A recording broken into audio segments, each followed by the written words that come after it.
Thank you. The Affordable Care Act is about 15 years old, and we keep seeing it come up here in Congress, in campaigns. Why do you think this is such a divisive issue among Democrats and Republicans after all this time?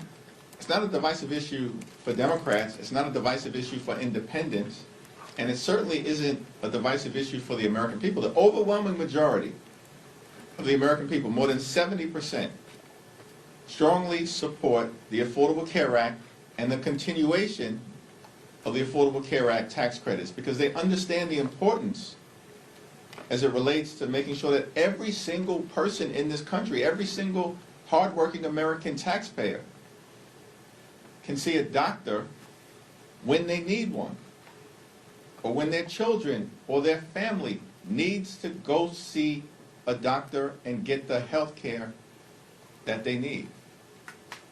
Republicans are the ones who have been continuously obsessed. They really need an intervention as it relates to their obsession connected to the Affordable Care Act. Republicans have now tried to repeal the Affordable Care Act more than 70 times over the last 15 years. They failed every single time.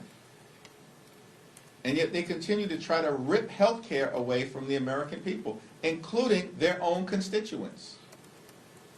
The top 5 states that benefit from their residents getting health care as a result of the Affordable Care Act tax credits are all states won by Donald Trump. They include West Virginia, Wyoming, Alaska, Tennessee, and Mississippi. 45% of the people who are on the Affordable Care Act right now are Republicans.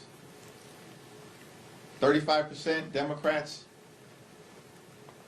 and 20% independents.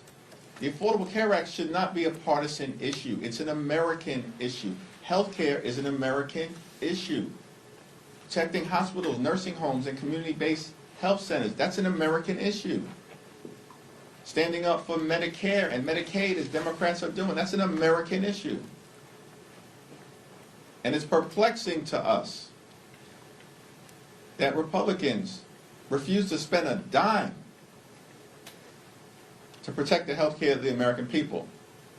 But somehow the Trump administration found $40 billion to bail out a right-wing wannabe dictator in Argentina in ways that are also going to continue to hurt our soybean farmers in Iowa and in the Midwest. That's outrageous. This is corruption in real time. It's having serious consequences on the American people.